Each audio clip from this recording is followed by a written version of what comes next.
Amy just got me 2 batteries because my mic's dying and she's a lifesaver, so thank you so much, Amy. You're very welcome. Thank you so much. Sure, we'll see you. Have a good day. That's one of the reasons I love Disney. Not only that, but just the simple fact that they didn't even have those in stock. And she went back into her office and got me these. Like, how freaking cool is that? Only someone at Disney would do that.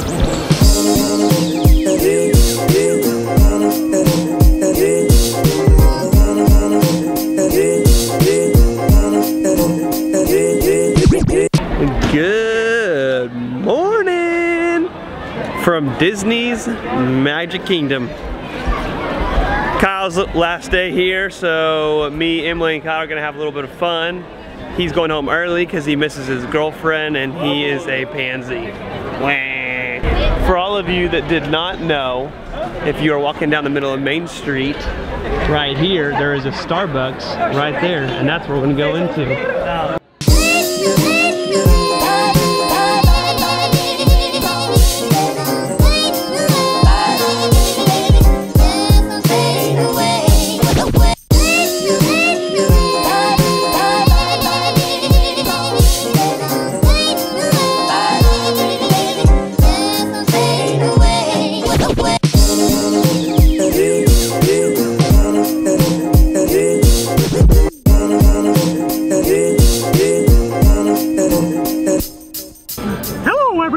It's Mickey Mouse. What did you say? Best place in the world. Happiest place in the world. Happiest place on earth. So this will be a little race recap of not only kind of the Disney Marathon and advice and tips and tricks, but our race and how to do the Disney Marathon the right way. So this isn't gonna be like a little regular vlog. So if you're wanting that, you might as well just skip this video and skip all of us talking in general. Yeah. Get that little, go down that little red bar and just drag it. About 3 minutes. Bam, you're done. So a few tips and tricks when you're doing the Disney Marathon. 1, make sure you are on a monorail resort property. The reason being is that the buses start running at 3 a.m. and they run all the way till 5, and then the buses cut out at 5, and then they start running again at 7 for the spectators to get there. All the buses change at different times, but it's just good to do that because when you're on a monorail, that monorail starts running at 3 a.m. and it never stops. So you don't have to be on the last bus before 4 a.m. You can just get on a monorail, head to Ticket Transportation Center, and then get right over to the starting line. Yeah. 2, don't overdress. Make sure all those clothes that you bring race morning, always put in your gear bag and then check it in. So, and what I mean by that is that just wear your singlet top to the starting line because everyone sheds their clothes at the starting line, and what you can do is you can just grab someone's hoodie and put it on, and their gloves and things like that, because at the starting line everyone just sheds it. So if you just walk up towards the front, grab a hoodie, and then you'll stay warm, and you can just run in that and just toss that. Or if you got a lot of moolah, then just go to Walmart and buy one yourself. 3, nutrition. Nutrition is key for this race. Nutrition means nothing in a marathon. It's not only that, but if you're doing the Dobie and the Goofy, it is so freaking important. Make sure you're just cramming your body with food and replacing all that in the afternoons and all that. But not only that, during the race, you have to consistently eat. Consistently eat.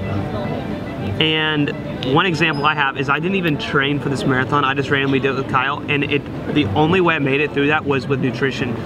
One thing I did is that starting at about mile 3 when I took my first goo, I did my first 2 goos, non-caffeine goos, and then the rest of them I did started caffeine at mile 6 to get me all the way through the race. When you start caffeine, you have to continue the caffeine all the way through the race. So don't start a caffeine goo and then your next 2 goos are non-caffeinated goos. You have to do that. That is vitally important. But in between goos, so I would do goo at the top of every hour. So I would do goo 30 minutes, and then the next 30 minutes I would do a banana and hot shot, and that kept me from cramping. I don't know what the heck's in hot shot. You can research it. I'll put a link below. In bananas, it just has a lot of potassium, so I think it was just, I was continuing to fill my body with what it needed. So I think that's pretty much it regarding athlete-wise. Spectator-wise, I'm going to replace this guy with Emily. So Emily will probably be able to help me out with it a little bit with being a spectator on race day here in Disney. I know a lot of it, just because I've like helped them a little bit too. Don't try to be with your racers unless they need you and you need to be taking things from them and exchanging clothes or nutrition or anything at the very beginning before they even start. It's not necessary for you to be there with them when they start unless they need that. So the best place to see an athlete when they're running the Disney Marathon, not the half marathon, but the marathon itself, would be these places. First off, if you're a spectator, you don't really need to go to the starting line, just because I'm telling you right now, you will not see the athlete. You're not going to see him all. It's super, super hard to see him.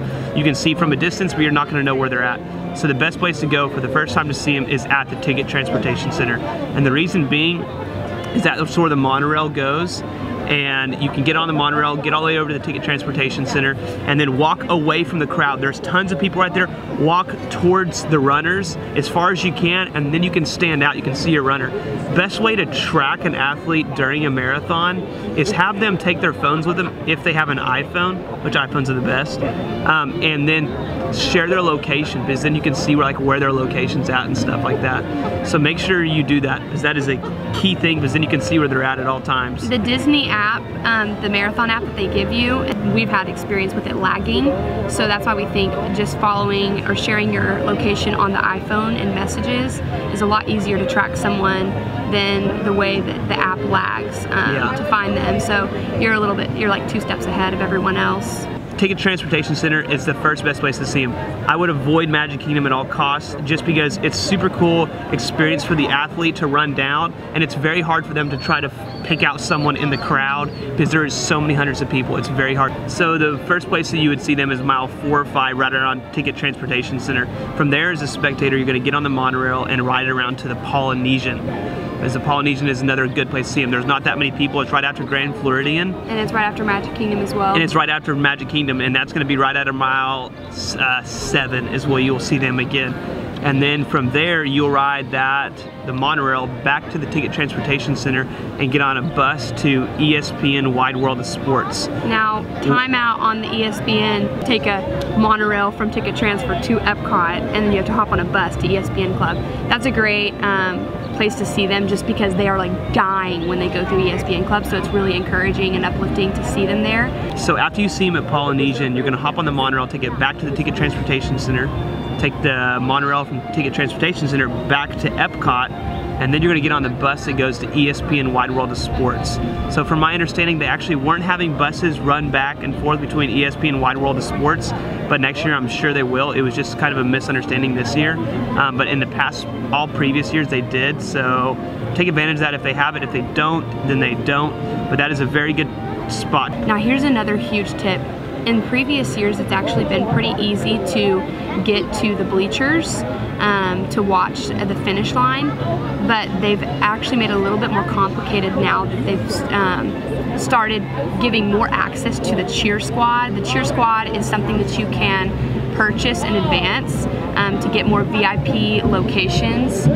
So let's just do a quick recap real quick. You can see them at mile 4 at the Ticket Transportation Center, and then from there see them at mile 7 at the Polynesian, and then take the monorail back to Epcot and head over to ESPN, and then after ESPN you head back to the start of the race, which is the finish line. Other than that, that's about the best way to do the Disney Marathon with the least amount of moving and running as possible. Sorry for that little boring segment.